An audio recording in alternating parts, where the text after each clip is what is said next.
Bonsoir, tous mes amis qui sont à mon écoute.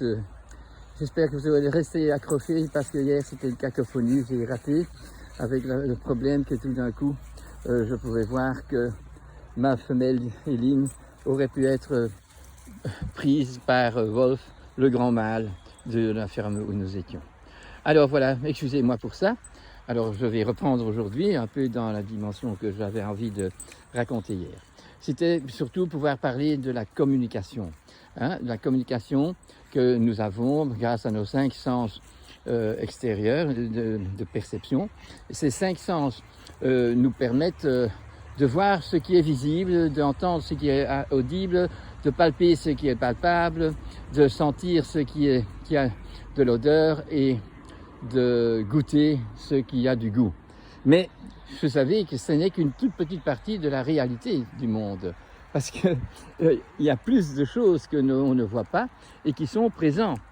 Et il y a derrière ça toute une possibilité de communication que nous avons grâce au fait que nous sommes différents des animaux, des plantes et du monde minéral.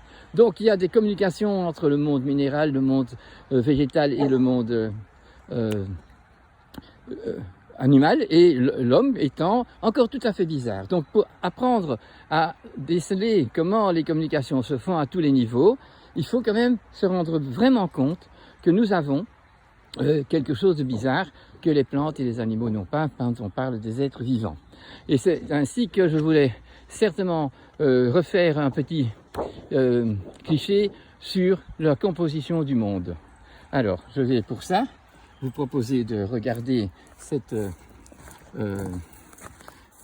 dessin que j'ai déjà montré dans une des précédentes vidéos.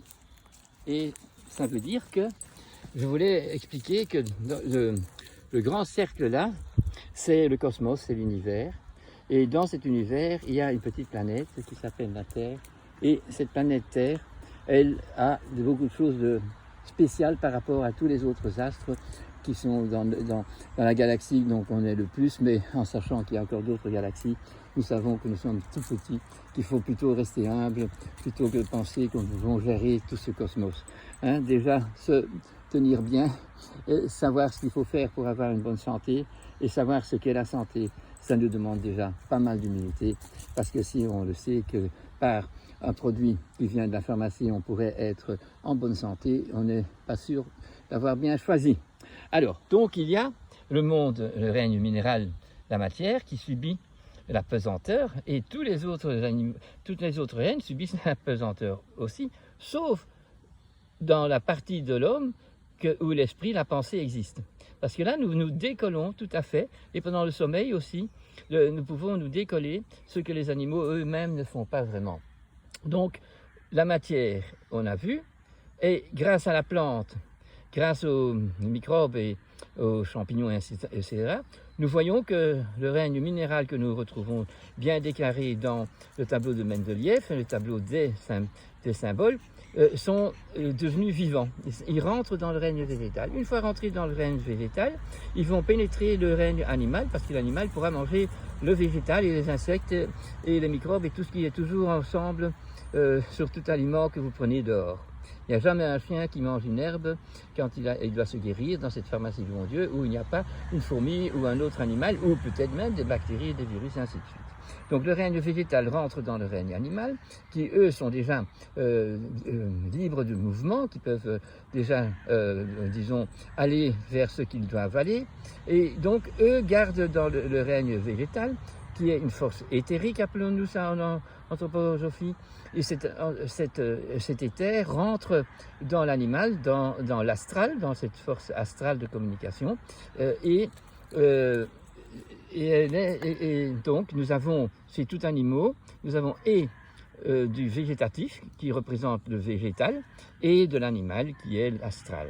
Alors l'homme étant un animal, il est à ce niveau-là aussi, il a de la matière, dans lui c'est son anatomie, c'est sa composition physique, il a un système végétatif, il a des qualités de tout animal, mais en plus il a des qualités toutes spécifiques à notre espèce, Homo sapiens sapiens, si on le fait nous-mêmes, car lui, il peut se détacher de toutes les lois dont les animaux ne se détachent pas, et n'essaye pas de se détacher parce qu'il ne pense pas.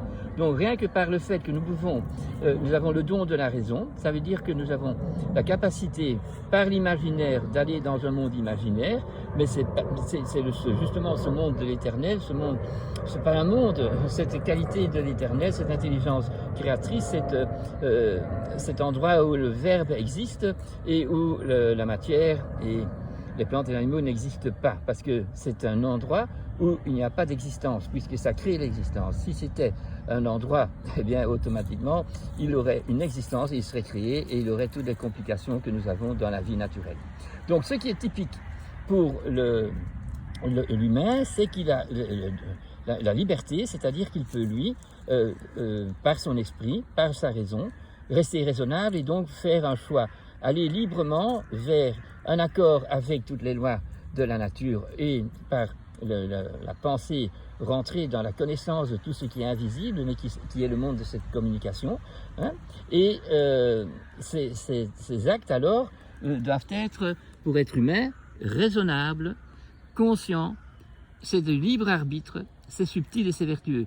Pensez à tous ces petits points, parce que c'est nécessaire si on veut rentrer dans la communication de ce monde transparent, ce monde qui nous entoure.